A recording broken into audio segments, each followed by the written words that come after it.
Hello friends. तो आज हम बात करते हैं सीटेट के मोस्ट इम्पोर्टेंट मनोवैज्ञानिक लेव वाइगोट्स्की के बारे में। जो लेव वाइगोट्स्की है, इन्होंने कौन सा सिद्धांत दिया था और इनके सिद्धांत में क्या क्या चीजें मेंशन है कि एक बच्चे का विकास किस प्रकार से होता है, किस प्रकार से बच्चे के विकास में किन किन चीजों का सबसे ज्यादा महत्व होता है, किन चीजों के जरिए बच्चे का विकास होता है, उन सब चीजों के बारे में। तो लेव वाइगोट्स्की जो थे, इन्होंने दिया था अपना सिद्धांत, उसका नाम था सामाजिक सांस्कृतिक विकास का सिद्धांत। यानी जो लेव वाइगोट्स्की है, उनके सिद्धांत का नाम था सामाजिक सांस्कृतिक विकास का सिद्धांत, यानी कि सोशल कल्चरल थ्योरी। यानी कि जो इनके सिद्धांत का नाम है, उसका नाम है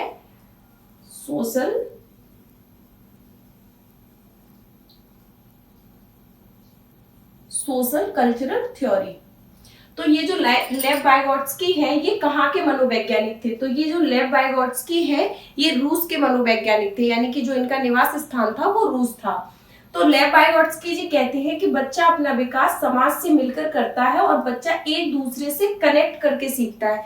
यानी कि जैसे कि जीन पियाजे जी ने अपने विकास में बताया था, जिस प्रकार से जीन पियाजे जी ने अपनी थ्योरी में बताया था कि बच्चे का विकास किस प्रकार से होता है, उसी प्रकार से लेव वाइगोट्स्की का मानना था कि जो बच्चा है वो अपना विकास समाज से मिलकर करता है। यानी कि जो जीन पियाजे जी बताते हैं कि जो बच्चा है वो पहले विकास उसका होता है, उसके बाद अधिगम प्रक्रिया चालू होती है। उसी प्रकार से लेव वाइगोट्स्की का मानना था कि बच्चे परस्पर एक दूसरे से कनेक्ट होकर, यानी कि समाज के साथ अंतःक्रिया करने के बाद, समाज के साथ एक दूसरे लोगों के साथ मिलने के बाद में बच्चे का विकास स्टार्ट होता है। जो बच्चे का विकास है, उन्होंने बताया कि एक दूसरे से जब बच्चा मिलता है, एक दूसरे से बातें करता है, एक दूसरे के बीच में संबंध स्थापित करता है, यानी अंतःक्रिया करके उसका विकास होना शुरू होता है।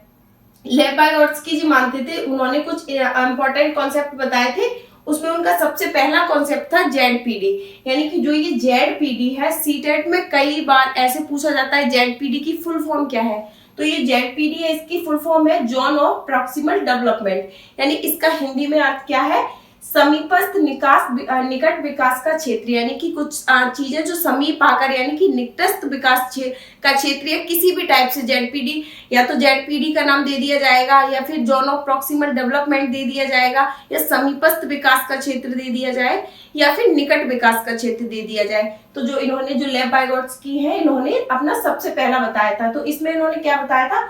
वास्तविक विकास और संभावित विकास के मध्य में के क्षेत्र को जेडपीडी कहा जाता है।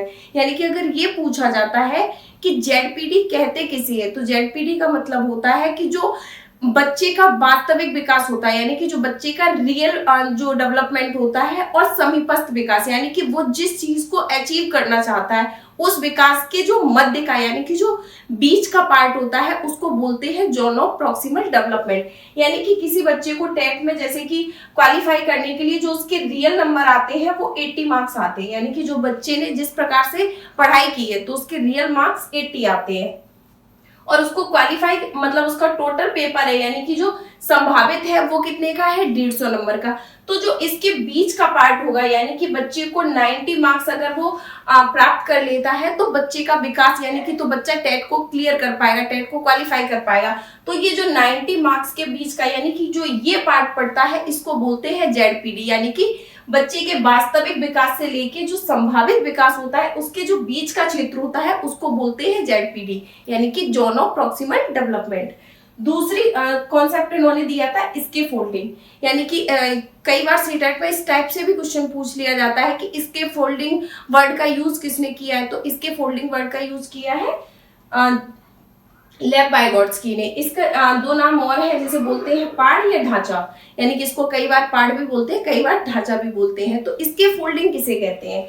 तो वयस्कों द्वारा दी जाने वाली हेल्प या गाइडेंस को इसके फोल्डिंग कहा जाता है। यानी कि जब एक बच्चे को किसी बड़े द्वारा, यानी किसी अडल्ट द्वारा, उससे ज्यादा मेच्योर इंसान के द्वारा जब किसी भी टाइप की हेल्प दी जाती है, किसी भी प्रकार की गाइडेंस दी जाती है, तो उसको बोलते हैं इसके फोल्डिंग। यानी कि जैसे एक बच्चे को साइकिल चलानी सीखनी है, तो अब वो स्टार्टिंग में जब साइकिल चलानी सीखता है, तो वो गिरते पड़ते उठते बैठते यानी इस टाइप से सीख पाता है। तो उसे जैसे साइकिल वो चला के ले जा रहा है, तो उसे जब किसी एक व्यक्ति के द्वारा उसे थोड़ा सा पकड़ के जैसे चलवाया जा रहा है, यानी कि उसके भाई के द्वारा, उसके पेरेंट्स के द्वारा, या किसी के द्वारा, तो जो उसे थोड़ी सी हेल्प दी जा रही है, जो थोड़ी सी चीजों में जो सहायता दी जा रही है, उसी चीज को बोलते हैं स्कैफोल्डिंग। यानी कि बच्चे को किसी भी चीज के लिए गाइड करना या फिर छोटी सी चीज के लिए किसी के लिए हेल्प दे देना जिससे कि वो अपने आगे का काम कर पाए, उस चीज को बोलते हैं स्कैफोल्डिंग। तो ये स्कैफोल्डिंग जो वर्ड है यानी कि उसे पाड़ या ढांचा भी बोलते हैं। तो ये जो स्कैफोल्डिंग है इसे देता कौन है? इसको देते हैं MKO। MKO की फुल फॉर्म क्या होती है? More knowledgeable others. यानी कि जो एक बच्चा है जिसे स्कैफोल्डिंग की सहायता चाहिए, यानी जिसे स्कैफोल्डिंग की जरूरत है, उसको वो चीज देने वाले उसके पेरेंट्स हो सकते हैं, उसके टीचर्स हो सकते हैं। यानी कि अगर बच्चे को किसी चीज में पढ़ाई के बारे में चीजें सीखनी है या पढ़ाई के बारे में उसे किसी टाइप की हेल्प चाहिए तो वो उसको टीचर्स दे सकते हैं। यानी कोई भी अडल्ट व्यक्ति जो उससे ज्यादा मेच्योर है, उससे ज्यादा समझदार है या उस चीज को उसे ज्यादा अच्छे से नॉलेज है, यानी कि जो मोर नॉलेजेबल अदर्स में आता है, जो उससे ज्यादा उस चीज का ज्ञान रखता है, उस चीज का उस बच्चे से ज्यादा अनुभव रखता है, वो उसे इसके फोल्डिंग दे सकते हैं। यानी कि उनको बोलते हैं मोर नॉलेजेबल अदर। एक जो लेब वाइगोट्स्की है उनके सिद्धांत में एक वर्ड का यूज और किया जाता है जिसे बोलते हैं निजी भाषण। यानी कई बार ये सीटेट में निजी भाषण किसे कहते हैं यानी कि प्राइवेट स्पीच किसे कहते हैं, इस टाइप से भी क्वेश्चन आया है। तो जो निजी भाषण है यानी कि जो प्राइवेट स्पीच है वो कहते किसे हैं? तो अपने कार्य को दिशा या निर्देश देने के लिए जो लैंग्वेज का प्रयोग किया जाता है, यानी कि जो अपने किसी भी कार्य को पूरा करने के लिए जिस लैंग्वेज का यूज किया जाता है, यानी कि जिस भाषा का यूज किया जाता है, उसे बोलते हैं निजी भाषण। यानी कि जैसे किसी बच्चे को कोई काम करना है, कई बार बच्चे काम करते करते अपने मन में सोच लेते हैं इस चीज को मैं ऐसे उठा के रख दूंगा तो ये चीज मेरी समझ में इस टाइप से आ जाएगी। यानी कि बच्चा अपने मन में बड़बड़ाता रहता है चीजें करने के लिए, उसके मन में जो चीजें चली, किसी भी कार्य को करने के लिए अपने दिमाग में किसी चीज को सोचना, उस चीज को जिस चीज से वो निर्देश दे रहा है। कई बार हम चीजें अपने माइंड के अंदर सोचते रहते हैं, ये काम ऐसे करके ऐसे करेंगे तो ये काम इस टाइप से कंप्लीट हो जाएगा, या हमें किसी चीज की पढ़ाई के लिए जैसे स्ट्रेटजी बनानी है तो अगर मैं ये बुक खरीदूंगा तो इस टाइप से मेरी ये पढ़ाई इस टाइप से कंप्लीट हो जाएगी। तो जो चीजें उसके माइंड में चल रही हैं, जो कॉन्सेप्ट उसके दिमाग में चल रहे हैं कि इस कार्य को मैं किस प्रकार से कर सकता हूँ, अपने कार्य को निर्देश मतलब जो अपने कार्य को पूरा करने के लिए जो अपने माइंड में खुद के द्वारा निर्देश देता है वो बच्चा, उसको बोलते हैं जो प्राइवेट स्पीच है। यानी कि बच्चा अपने प्राइवेट स्पीच के द्वारा खुद को दिशा निर्देश करता है, यानी खुद को दिशा देता है, खुद को निर्देश देता है, उस चीज को बोलते हैं प्राइवेट स्पीच यानी कि निजी भाषण। जो बच्चे अपने मन में बड़बड़ाते रहते हैं, बच्चे अपने बारे में बोलते रहते हैं, सोचते रहते हैं, तो इसके बिना तो विकास संभव ही नहीं है। यानी तो इस प्रकार से निजी भाषण भी लेव वाइगोट्स्की की थ्योरी में एक मोस्ट इंपोर्टेंट पार्ट है। उसके बाद बात करते हैं लेव वाइगोट्स्की के भाषा को लेके क्या विचार थे। यानी कि जो लेव वाइगोट्स्की की थ्योरी है वो 3 चीजों पर डिपेंड करती है। सबसे पहला एक पार्ट होता है उसका समाज, दूसरा पार्ट होता है संस्कृति और तीसरा पार्ट होता है भाषा। यानी कि जो लेव वाइगोट्स्की की थ्योरी है वो इन्हीं तीनों चीजों के बीच में घूमती रहती है, यानी कि समाज, संस्कृति और भाषा। लेव वाइगोट्स्की ने ये 3 चीजें बताई है। बच्चा समाज से इंटरकनेक्ट होकर सीखता है, अपने कल्चर में रह के चीजें सीखता है, अपनी भाषा के ज्ञान के द्वारा चीजें सीखता है। यानी जो बच्चे का विकास होता है उसमें लेव वाइगोट्स्की के अनुसार जो बहुत ही ज्यादा मेन रोल है वो ये 3 चीजें निभाती हैं, एक समाज, एक संस्कृति और एक भाषा। ये यानी कि सोसाइटी, कल्चर और उसकी लैंग्वेज, ये 3 चीजों का मोस्ट रोल है। तो लेव वाइगोट्स्की के भाषा पे क्या विचार थे? तो लेव वाइगोट्स्की ने भाषा में इन्होंने सबसे पहले बताया था, इनके अनुसार भाषा व चिंतन शुरू में अलग अलग होते हैं और बाद में एक समान हो जाते हैं। यानी कि लेव वाइगोट्स्की मानते थे कि शुरू में बच्चा लैंग्वेज मतलब अपने दिमाग में जो कॉन्सेप्ट लेके आता है तो उसका भाषा यानी कि उसकी लैंग्वेज किस टाइप की है, किस प्रकार से वो सोचता है, तो वो शुरू में तो मानते थे कि भाषा और चिंतन यानी उसकी लैंग्वेज और उसके सोचने का तरीका ये सारी चीजें अलग अलग होती हैं, लेकिन बाद में वो एक ही हो जाती हैं। दूसरा पार्ट वो सोचते थे कि पहले भाषा आती है और बाद में विचार।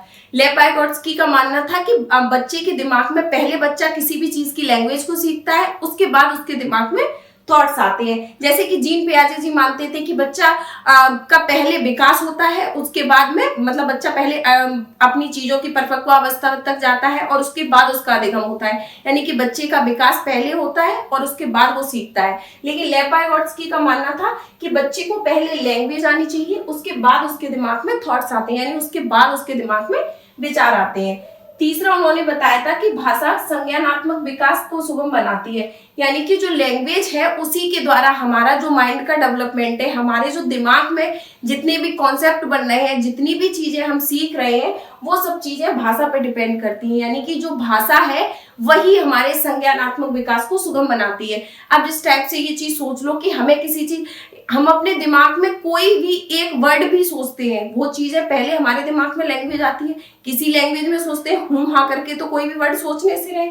तो उसी प्रकार से बच्चे के दिमाग में पहले भाषा आती है और उसके बाद उसका विकास आता है। यानी कि जो पहले बच्चा अपनी लैंग्वेज से अपनी चीजों को सोचता है, उसके बाद ही उसका संज्ञानात्मक विकास यानी कि जो उसका मेंटल डेवलपमेंट होता है वो चीजें संभव हो पाती हैं। तो जीन पियाजे जी और लेव वाइगोट्स्की कई प्रकार से एक दूसरे के अपोजिट पाए जाते हैं, लेकिन काफी चीजों में इनकी सिमिलैरिटी भी है। तो लेव वाइगोट्स्की ने जो सिद्धांत दिया था उसका नाम था सामाजिक सांस्कृतिक विकास का सिद्धांत, यानी कि सोशल कल्चरल थ्योरी। ये रूस के मनोवैज्ञानिक थे। इनका मानना था कि बच्चे के विकास में भाषा का बहुत ही मेन रोल होता है। 3 चीजों पे इनकी थ्योरी बहुत अच्छे से डिपेंड करती है, एक समाज, एक संस्कृति और एक भाषा। इन 3 चीजों का इनकी थ्योरी में बहुत, मतलब इनका मानना था लेव वाइगोट्स्की का कि जो बच्चा सीखता है वो समाज से इंटरकनेक्ट होकर सीखता है। जो भी चीजें बच्चे को सीखनी होती है वो एक दूसरे के परस्पर संबंध में आकर, यानी एक दूसरे के संपर्क में आके बच्चा चीजें सीख पाता है। यानी एक दूसरे से बातें करते हैं, एक दूसरे के साथ खेलते हैं, बोलते हैं, चीजें शेयर करते हैं, यानी कि जो समाज के साथ इंटरकनेक्ट करके ही बच्चा किसी भी चीज का विकास कर पाता है। तो लेव वाइगोट्स्की की थ्योरी को समझने के लिए फिलहाल इतना ही, बाकी नेक्स्ट वीडियो में। Thank you.